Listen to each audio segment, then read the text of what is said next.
बिहार में पंचायत चुनाव की महा कवरेज, मुखिया जी बोली ना, सिर्फ आशा न्यूज पर।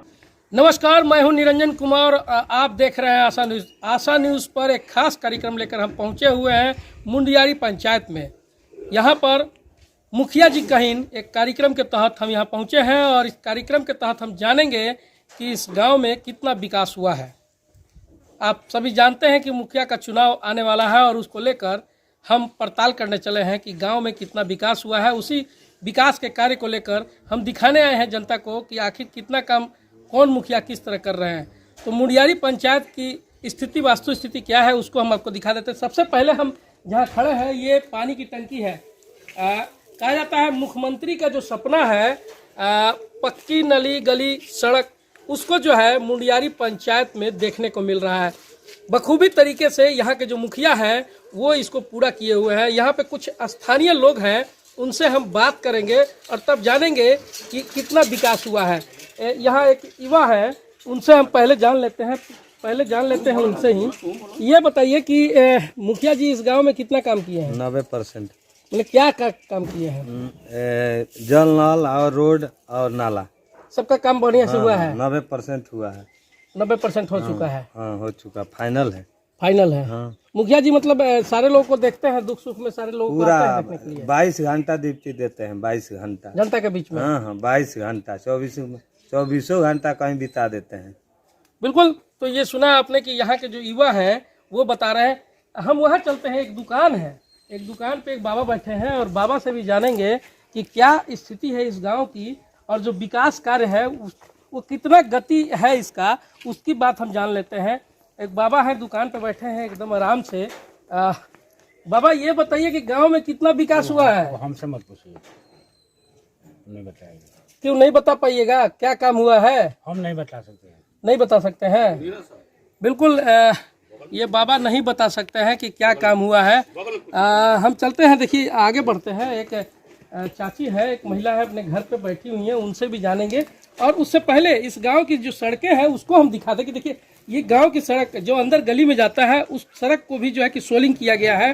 पानी का कहीं से जो है कि ये नहीं है कि रोड पे लग जाए। एक चाची है, इनसे हम बात कर लेते हैं। चाची ये बताइए कि आपके गांव के मुखिया जी सब काम किए हैं आपका? जी। क्या क्या काम हुआ है आपके? पानी टंकी जल नल हमने को पीने के लिए बना दिए हैं। हाँ, और क्या क्या काम किए हैं? बाथरूम एक हो बनवा दिए हैं। शौचालय बना हुआ है? हाँ, अच्छा। सब चीज हम लोग का सुविधा उसका रहला से हो गया है। हम झूठ काहे बोले?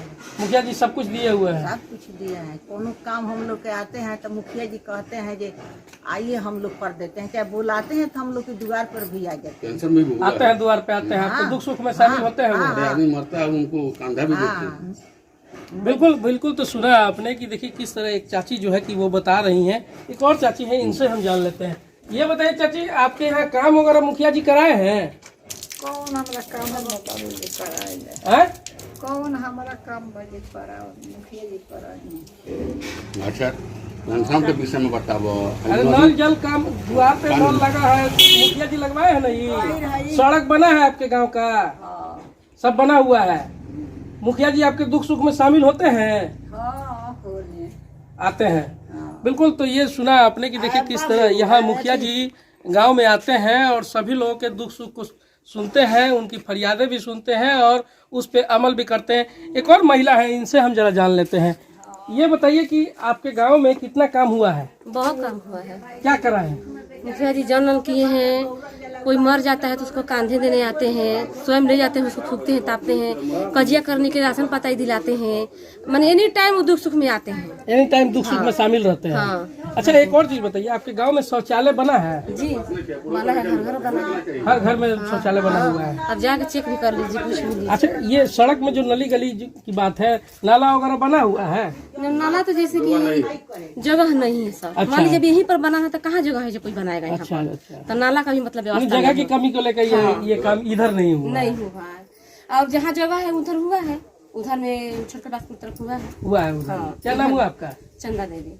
देखिए बिल्कुल, ये चंदा देवी है और चंदा देवी साफ तौर पे ये बता रही हैं कि मुखिया जी द्वारा बहुत कार्य जो है कि किया गया है और जहाँ अगर नाले की बात कर ले तो नाले का जमीन नहीं है, जिसके कारण नाला कुछ जगह नहीं बना है, लेकिन कुछ जगहों पे नाला बनाया गया है और साफ सुथरा तरीके से हमने सड़क आपको दिखाया। सड़क पे भी स्थिति देखा मैंने कि सड़क जो है कि गांव में घुसने के लिए कहीं कहीं ऐसा होता है कि सड़कें नहीं रहती है और गांव का जो है कि सारा जो इंफ्रास्ट्रक्चर है वो गड़बड़ होता है। लेकिन इस मुंडियारी पंचायत में आपको इंफ्रास्ट्रक्चर भी हम दिखाएं, सड़क भी दिखाएं, बहुत अच्छी तरीका से बनाया गया है। पीसीसी सड़क किया गया है, कहीं अगर पीसीसी निर्माण नहीं हो पाया है तो वहाँ सोलिंग किया गया है। हम सीधे तौर पर चलेंगे अब मुखिया जी के पास और मुखिया जी से भी जानेंगे कि उन्होंने 5 साल में क्या कुछ किया, क्या कुछ अपना विकास किया है। चलते हैं मुखिया जी के पास। देखिए हम पहुँच चुके हैं अब मुखिया जी के कार्यालय पर और अंदर चलेंगे। कार्यालय के अंदर मुखिया जी से भी बात करेंगे। मुखिया जी अंदर बैठे हुए हैं, हम सीधे तौर पर चलते हैं इनके कार्यालय का। पहले कार्यालय का नज़ारा आपको दिखा दें कि देखिए यही कार्यालय है जहां पर अजय भास्कर चौहान ग्राम पंचायत राज मुंडियारी मैरवा ये गांव के मुखिया है और इनका ये कार्यालय है। इस कार्यालय के अंदर चलते हैं और अंदर का भी नज़ारा, जरा कार्यालय का नज़ारा आपको दिखा देते हैं कि देखिए कार्यालय को किस तरह बनाया गया है और देखिए इस कार्यालय में कैसे लोग मिलते हैं आकर। मुखिया जी लोगों की सेवा करते हैं। जैसा कि गांव में हम घूमे और गांव के लोगों से हमने जो जाना, गांव के लोग जिस तरह बताया कि मुखिया जी हमारी हर सेवा करते हैं, दुख सुख से लेके मरनी जीनी हर चीज़ में मुखिया जी हमारे पास आते हैं, हमारी कामों को करते हैं। उसी तरह हम कार्यालय का भी नज़ारा आपको दिखा दीजिए। देखिए कार्यालय में किस तरह कुर्सी लगाया गया है और लग्जरी कुर्सी ये कहा जाता है, इस लग्जरी कुर्सी इसे कहा जाता है क्योंकि इतना अच्छा कुर्सी और इतनी अच्छी व्यवस्था कहीं देखने को नहीं मिलती है। यहाँ हम जब मुखिया जी के पास पहुँचे, मुखिया जी से भी जान लेते हैं कि 5 सालों में जो इन्होंने विकास किया है, क्या कुछ काम है और जो अब बच गया है या जो कुछ काम हुआ है उस काम की कुछ संक्षिप्त जानकारी हम इनसे ले लेते हैं। मुखिया जी सबसे पहले आपको आशा न्यूज़ में स्वागत है। चुनाव आने वाला है, निवेदन होगा कि आप बैठ जाएं और बहुत बहुत आपको धन्यवाद कि आपने ग्राउंड लेवल की चीज़ों को आपने जानने का प्रयास किया है कि अभी पंचायत का चुनाव आया हुआ है और जो है सो सारी चीज़ों का आपने जानने का प्रयास किया। मैं जिस पंचायत का मुखिया हूँ, यहाँ के लोगों ने जो प्यार और सम्मान हमें दिया है, जो ताकत हमें दिया जनता का सेवा करने के लिए, मैंने अपने दायित्वों का निर्वहन ससमय करने का हमने प्रयास किया है। आप मेरे पंचायत क्षेत्र में गए भी होंगे या आप जाएंगे भी तो जो नियम के अनुसार है उस नियम के अनुसार मेरे पंचायत क्षेत्र के अंतर्गत सारे कार्यों का हमने निष्पादन किया है। और बड़ी इस बात का मुझे गौरव है कि लोगों का प्यार जिस कदर हमें मिला, उस प्यार की बदौलत आप मेरे पंचायत क्षेत्र के अंतर्गत जाएंगे बड़े भाई, तो मेरे पंचायत में कोई ऐसा एक आपको सड़क नहीं मिलेगा। दावे के साथ मैं कहना चाहता हूँ, जो सड़कें प्रयोग किए जिस पर आम आवाम का आना जाना है, सारे जितने भी हमारे क्षेत्र का जो भी आपको सड़क दिखेगा सब लगभग पक्कीकरण हो चुका है, एक भी हमारे यहाँ कच्ची नहीं है। साथ ही साथ लोगों का प्यार मिला है और 24 घंटा का सेवा है। जितना देर आदमी सोता है उसके बाद बाकी का समय लोगों के सुख में दुख में मरना जीना। बिल्कुल, लोगों का कहना है कि मुखिया जी 24 घंटा में 22 घंटा समय मेरे पास देते हैं। सच्चाई तो है। सड़क की बात कर रहे हैं, सड़क कौन कौन सी सड़क कहाँ की लागत में आपने बनवाया और सड़क में क्या कुछ कराया? डेटा तो बहुत लंबा है, क्योंकि लगभग हमारे अभी लगता है कि इस 5 साल के कार्यकाल में लंबा उसका डेटा है और डेटा हम आपको बता भी देते हैं। मतलब नॉर्मली अगर आप चर्चा करेंगे तो हाँ, जैसे लक्ष्मीपुर में हमारे यहाँ अभी लक्ष्मीपुर में 2 सड़कें हमारे वहीं बनी हुई हैं। एक लक्ष्मीपुर ब्रह्म स्थान से लेकर के मुख्य पिच सड़क तक पीसीसी का कार्य हुआ लगभग 4 लाख की लागत से। फिर ललन पांडे जी के यहाँ पीसीसी का सड़क हमने कार्य करवाया, बड़ी उस रोड की स्थिति बड़ी दयनीय थी, लगभग 10 लाख की लागत से वह पीसीसी कार्य हमारे यहाँ हुआ है। हमारे यहाँ जितना भी सोलिंग का कार्य है, तो आप जैसे यहाँ से निकल के जब चलेंगे तो आप फरछुआ में चलेंगे तो वहाँ 3-4 सड़क हमने लोगों के श्रमदान के बाद सरकारी निधि से हमने उस कार्य का निष्पादन किया है। बाकी नली भी जैसे अभी मेरे जहाँ कार्यालय है, कार्यालय के बगल में सोख्ता युक्त नाला, वो बड़ा एक अलग, मतलब अभी ये सब मॉडर्न चीज़ है कि सोख्ता युक्त नाला, पानी निकासी का कोई व्यवस्था नहीं है इस गांव में, तो इंजीनियर ने यह डिजाइन किया कि जो पानी आएगा इस नाले के माध्यम से वह जमीन उसको ऑब्जर्व करेगा। सोख्ता बना हुआ है हर 50 मीटर पर, 50 फीट पर हर सोख्ता बना हुआ है। लगभग 9 लाख की लागत से वह मेरे यहाँ बना हुआ है। फिर अभी जाएंगे आप, इसी तरह का सोख्ता एक तो नाला लक्ष्मीपुर में हजाम लोगों का बस्ती है, वहाँ पे बना हुआ है। बाकी सोख्ता भी बन रहा है। और सबसे बड़ी बात बताएंगे, मनरेगा से मेरे यहाँ सर, मनरेगा से मेरे यहाँ कैटल सेट बन रहा है। पशुओं के लिए हम घर बनवा रहे हैं, और बकरी सेट, गॉड सेट, बकरियों के लिए हम घर बनवा रहे हैं। मनरेगा बहुत कठिन है करने के लिए जमीन पे, चूंकि उसका राशि मिलता नहीं है। वो बनाने के बाद आप जब बिल्डिंग का कंस्ट्रक्शन पशुओं के लिए कर लेंगे, बनाने के पश्चात लेबर का कॉस्ट लेबर के अकाउंट में, प्लस जो मटेरियल्स का कॉस्ट वेंडर के अकाउंट में जाता है। तो आमतौर पर ये लोग नहीं कर पाते, चूंकि पैसा आने में 6 महीना, साल भर, 2 महीना, 4 महीना का समय लग जाता है। तो मालिक फिर परेशान हो जाते हैं कि भाई हम बनाए, मेरा पैसा तो मिला नहीं, हम बनाएंगे कैसे। तो हमने एक पूल का कार्य किया है, उन मालिकों और कार्य के बीच में हमने एक पूल का कार्य किया है कि हम चिमनी वाले मालिक से, फिर दुकानदार लोगों से हमने क्रेडिट के आधार पर लोगों को मटेरियल्स प्रोवाइड करवाने का हमने कार्य किया। पर व्यक्ति 50,000, 60,000, 40,000 का मटेरियल्स हमने प्रोवाइड करवाया है। और बाकी लोग, वह मालिक लोग अपना लगा करके, और बेहतरीन कैटल सेट अभी हमारे यहाँ लगभग 50 के आसपास कैटल सेट का निर्माण चल रहा है, जो हमको लगता है पूरे जिला में यह एक यूनिक चीज है। और मैं अपने पहल पे इस तरह का कार्य हमने कराने का प्रयास किया है। सरकार की एक योजना थी, महत्वाकांक्षी योजना नीतीश कुमार की, नल जल योजना, पक्की सड़क। नल जल योजना की क्या स्थिति है? बहुत बेहतरीन आपका सवाल है। नल जल योजना काफी हाईलाइटेड चीज है, और देखिएगा आम आवाम उससे काफी इम्पैक्ट है उस योजना से। और उसमें आप लोगों के माध्यम से और आवाम में जो एक संदेश गया हुआ है, नल जल क्या है भाई, तो आवाम में और आप लोगों के माध्यम से भी नल जल पूरी तरीके से एक लूट खसूट का पैमाना दिख रहा है लोगों के जेहन में। लेकिन जब आप चलेंगे, हम इन सारी चीजों को स्वीकार करते हैं, मालिक लोगों उनका अधिकार है बोलना, कहना, लोग कहते भी हैं। लेकिन मैं आपको बताना चाहता हूं कि मेरे पंचायत क्षेत्र में अब 14 वार्ड है। 14 वार्ड में 2 वार्ड पीएचडी को गया है, एक 12 नंबर वार्ड, एक 8 नंबर वार्ड। बाकी 12 वार्ड में हमारे यहाँ नल जल का कार्य, और विगत 2 बरस में जब से कार्य हुआ है तब से अभी तक कंटिन्यू मेरे यहाँ पानी देने का हम लोगों ने प्रयास किया। पानी मिलता भी है, और सुनिएगा, उस पानी का लोग बहुत उपयोग करते हैं, लोग उस पानी का सदुपयोग करते हैं, लोग उसको पीने के कार्य में वो नजीर है। हम अपने ही घर में, हमारे घर में आरओ भी है, लेकिन हमारे घर में हमारी ही माँ, हमारे पिताजी, हमारे परिवार के लोग जैसे टाइम से पानी आता, चूंकि 2 घंटा सुबह, 2 घंटा आफ्टरनून और 2 घंटा इवनिंग में पानी हमारे यहाँ मिलता है। और हम लोग पानी भर लेते हैं, मतलब जर्किन में या फिर गैलन में पानी रख करके हम लोग स्टॉक कर लेते हैं, उसी पानी पीने का हम लोग कार्य करते हैं। बड़ी बेहतरीन पानी आता है। समस्या क्या है कि नल जल का जो योजना है ना, चूंकि पाइपलाइन का कार्य है, तो आप सिंपल सा समझिए कि घर में जो अपने पाइपलाइन का कार्य रहता है, तो कभी कभी कोई प्रॉब्लम आते रहता है, व्यक्तिगत घर में भी। लेकिन जो इतना बड़ा ड्रीम प्रोजेक्ट है, इसमें भी समस्याएं आती है कि कहीं कोई लीकेज हो गया, कहीं कोई फॉल्ट हो गया, या टेक्निकल हो सकता है, स्टेबलाइजर में फॉल्ट आ जाए या मोटर में फॉल्ट आ जाए। तो ये आते रहता लगाते, इसके वजह से 1 दिन 2 दिन या 2-4 घंटा जो पानी का डिस्टर्बेंस मेरे यहाँ रहता हो। लेकिन बाकी हम उस चीज को स्वीकार करते हैं आपके माध्यम से कि जहां भी फॉल्ट आता है हम प्रयास करते हैं, और देन एंड देयर हम मैकेनिक भेज के उसको रिपेयर करवाने का कार्य भी करते हैं। गवर्नमेंट के भी द्वारा, अभी गवर्नमेंट के भी द्वारा अलॉटमेंट आया हुआ है कि मेंटेनेंस करना है, मेंटेनेंस का पैसा आया हुआ है, लेकिन अभी डिस्पर्स नहीं हुआ। अभी जिसको जाना है, वार्ड क्रियान्वयन जो कमेटी है उसको जाना, तो उसको डिस्पर्स नहीं हुआ, चूंकि उसका भी लेटर आ चुका है और उस आधार पर डिस्पर्स होगा। गवर्नमेंट का प्लानिंग अगर कहीं टूट रहा है तो उसको रिपेयर करवाया जाए, सिंपल सा। एक सवाल, सरकार की योजना नल जल योजना जो थी, कई जगहों पे ये देखने को मिल रहा है कि पूरा लूट खसोट हुआ है, और उसमें लोग सरकार को दोषी बने। जो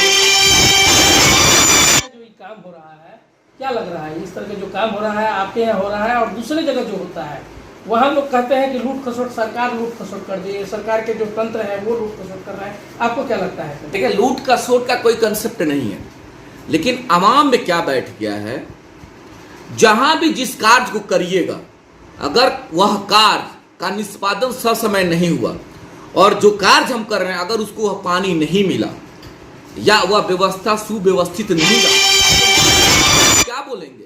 निश्चित तौर पर आवाम, या आप भी ये बोलिएगा कि इसमें पैसा का बंदर बाट हुआ है, इसमें सही तरीका से कार्य नहीं हुआ। तो कहीं ना कहीं जब यह करिएगा तो लूट खसूट का तो मामला आएगा ही। लेकिन जो कार्य ऑलरेडी निष्पादित हो जाएगा और लोगों को समय से पानी मिलेगा, लोगों को वह व्यवस्था सुव्यवस्थित मिलेगा, तब फिर लूट खसोट का कोई मामला नहीं है। और ऐसा कोई व्यवस्था है नहीं कि लूट खसोट का, उसमें पेंडेंसी जो है, मैं गुजारिश करना चाहता हूं आपके माध्यम से, अगर मेरे स्तर से एक पेंडेंसी है तो हम उसको निष्पादित करें। और हमारे जो भी वार्ड क्रियान्वयन प्रबंधन समिति है या हमारे सम्मानित मुखिया है, उन लोगों के स्तर पर भी अगर कहीं पेंडेंसी है तो आवाम को उस चीज को सुव्यवस्थित करने का कार्य करेगा, तो जो यह लेबल लगा हुआ है लूट खसोट का, वह समाप्त हो जाएगा। बिल्कुल। देखिए, अब एक अंतिम सवाल है मुखिया जी से। एक और अंतिम सवाल कि अब तो इन्होंने 5 साल में अपना सारा काम कर दिया है, अब आने वाला चुनाव नज़दीक है और चुनाव में फिर ये किस मुद्दों को लेकर जनता के बीच ये पहुँचेंगे और कौन सा काम इनका बच गया है, उन मुद्दों को लेकर पहुँचेंगे, इनसे सीधे तौर पे हम जान लेते हैं। बहुत बेहतरीन सवाल है आपने। आप जैसे बोल रहे थे कि इन्होंने कहा कि सारा कार्य, देखिए हम लोग भी इंसान हैं और 100% परफेक्ट कौन है? हम लोगों के नज़र में 100% परफेक्ट भगवान होते हैं। तो हम भी तो इंसान हैं और लोगों की काफ़ी उम्मीदें जुटी हुई है, वो भी विशेष करके जो मुखिया और जो भी एक्टिव आदमी है, क्योंकि जो ऊपरी सदन के हमारे नेतागण हैं, जैसे माननीय सांसद, माननीय विधायक, माननीय एमएलसी, उन लोगों से आवाम को डायरेक्ट मुलाकात नहीं हो पाती है। कभी कभार किसी ओकेजन में, किसी फंक्शन में होता है, लेकिन हम लोगों से पब्लिक डायरेक्ट हिट में है, सुबह शाम, दिन को, रात को, मतलब मिलना जुलना होता है। तो लोगों की बहुत ज़्यादा आकांक्षाएं जुटी हुई हैं। नली है, गली है, सड़क है, पेंशन है, राशन है, किरासन है, इलेक्शन है, मार है, पीट है, तमाम मतलब जितनी भी जुटी हुई समस्या हम लोगों से जुटा हुआ है। तो हमने भी प्रयास किया है अपने कार्यों का निष्पादन करने का। हो सकता है मालिक की नज़र में जो कार्य अधूरा रह गया हो, तो लोगों का प्यार मिलेगा तो उस कार्य को और आगे लेके जाएंगे। लोगों का प्यार नहीं मिलेगा, जो आदमी इस कुर्सी पर रहेगा उस कार्य को आगे लेके जाएगा। मैं अपील करना चाहता हूं आपके माध्यम से कि आप अजय चौहान को वोट मत दीजिए। मैं बार बार आपके माध्यम से जो भी इलेक्ट्रॉनिक्स या प्रिंट मीडिया के जो भी साथी आते हैं, तो लास्ट में जब ये सवाल पूछते हैं कि आप किन मुद्दाओं के साथ पुनः मालिकों के बीच में जाएंगे, तो पहला मेरा गुजारिश होता है कि हम जो जाएंगे तो मालिकों से हम गुजारिश करना चाहते हैं कि आप अजय चौहान को वोट मत दीजिए। आपको वोट देना है, वो भी मुखिया का जो पद है, बहुत बड़ा मतलब जिम्मेवारी वाला पद है, तो आप उस पद को दीजिए। उस पद का निर्वाहन, उस पद के कार्यों का निर्वाहन जो व्यक्ति कर पाए, उसमें अजय चौहान भी हो सकता है या और भी हमारे जो भाई हैं, जो उस लायक होगा। पहला ये करना डिफाइन कि जो व्यक्ति उस लायक है उसको वह ताकत देने का कार्य करिए। साथ ही साथ मैं कहना चाहता हूं कि अगर हमारे लोग हैं, अगर उनको ये लगा होगा कि 5 साल में कहीं हम उनके सुख दुख के साथी रहे हैं या इस क्षेत्र के कार्यों का निष्पादन हमने ससमय करने का प्रयास किया है, तब तो पुनः हम लोगों से अपील करेंगे कि आप लोगों हमें प्यार दीजिए। अगर हमने कार्य नहीं किया और आपके अनुरूप हमने आपके व्यवस्था को सुव्यवस्थित करने का कार्य नहीं किया है, तो मैं चाहूंगा कि आप हमें प्यार नहीं, हमें फटकार दीजिए। लेकिन अपना पावर देने से पहले, अपना ताकत देने से पहले मैं आपके माध्यम से निवेदन करना चाहता हूं, हाथ जोड़ के निवेदन करना चाहता हूं मालिकों से कि आप वोट दीजिए। जो जिस जगह पे रहा है, वह ग्राम पंचायत के अगर मुखिया है तो ग्राम पंचायत को सरकार के द्वारा 70% राशि मिलता है। जो अलॉटमेंट आता है उस अलॉटमेंट का 70% राशि ग्राम पंचायत को आता है और 30% राशि पंचायत समिति को भी जाता है, जैसा आप भी जानते हो और ऐसा नियम भी है। बिल्कुल। तो अगर 70% का राशि हमको मिला, अगर हमने पंचायत क्षेत्र में कार्य किया है, उस कार्य का निर्वहन हमने किया है, तो लोग हमको प्यार दें। अगर पंचायत समिति के भी जो भी हमारे माननीय सदस्य हैं, अगर उनका भी 30% का राशि, अगर उन्होंने पंचायत क्षेत्र में कार्य किया है, तो उनको भी सम्मान और प्यार मिले। अगर हम लोगों ने कार्य नहीं किया, हम लोगों के सुख दुख में साथी नहीं रहे हैं, हमने लोगों के सम्मान को आगे ले जाने का कार्य नहीं किया है, तब तो हमको प्यार नहीं चाहिए, हमको फटकार चाहिए। और ऐसा होना भी चाहिए कि जो कार्य नहीं करेगा, हम वोट का अवलोकन काम के आधार पर करेंगे। जो काम किया होगा उसको प्यार देंगे, जो काम नहीं करेगा हम उससे सवालों के साथ कि भाई हमने आपको तो 5 साल का ताकत दिया, लेकिन आपने कार्य तो किया नहीं, और जब आपने कार्य का निष्पादन नहीं किया तो मैं आपको पुनः आपका अपना प्यार नहीं देने जा रहा हूं। आप उस काबिल नहीं है और यह कुर्सी उस व्यवस्था को दिया जाए जो उस काबिल होगा और जो उस व्यवस्था को चलाने का कार्य करेगा। और आप चर्चा कर रहे थे, आप जैसे आज चर्चा कर रहे थे कि आप कार्यालय में, ये कार्यालय हमारा नहीं है, ये कार्यालय उन मालिकों का है जो मालिक अभी हमारे सामने देखेंगे आकर के बैठे हुए हैं। बेशक हम काट के कुर्सी पर बैठने का प्रयास करते हैं और लग्जरियस कुर्सी देने का मेरा कंसेप्ट है कि जिन लोगों ने ताकत दिया उनको ये नहीं लगे आने के बाद कि हम जिसको मुखिया बनाए वो लग्जरियस कुर्सी पर बैठा है और हमको ऐसा जो सो काठ का या फिर कोई हल्का कुर्सी, पहले वह मालिक है और उन मालिकों के लिए बेहतरीन हमने कुर्सी देने का व्यवस्था किया है। इसलिए किया है कि वह जब आए तो उनको लगे कि हमने जिस व्यक्ति के कंधों पे यह जिम्मेवारी दिया है वह व्यक्ति निश्चित तौर पर हमारे मान और सम्मान के साथ, हमारे क्षेत्र के विकास के साथ हमारा प्रतिष्ठा रखा है। अगर हमारा प्रतिष्ठा रखा है तो उन लोगों का प्यार मिलेगा।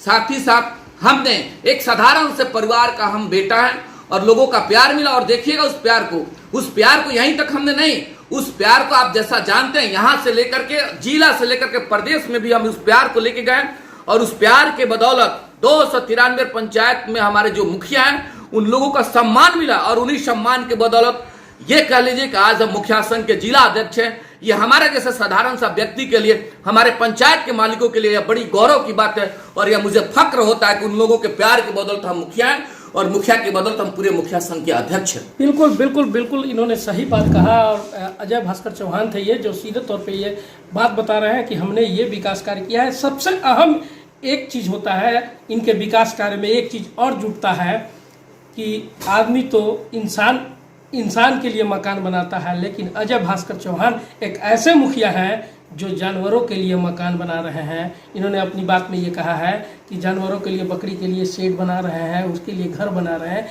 यानी कि सबसे बड़ी बात इन्होंने कह दी है। हम अपने चैनल के माध्यम से तमाम दर्शकों को कहेंगे कि अजय चौहान को एक बार जरूर आप फिर से मौका दें ताकि आपके गाँव को, ये गाँव नहीं पूरा शहर बना दें अपने विकास कार्यों से। हालांकि इनका विकास कार्य काफ़ी तेज़ी से चल रहा है और अच्छा भी लग रहा है। गांव के सड़कों पे हमने जाके देखा है और गांव की सड़कों को मैंने देखा है कि पक्की सड़क है, नली है, गली है, पानी का हर व्यवस्था किया गया है, हर जगह नल लगा हुआ है। यानी कि नीतीश कुमार का जो ड्रीम सपना था ये अजय भास्कर चौहान जो है उसको पूरा किए हुए हैं।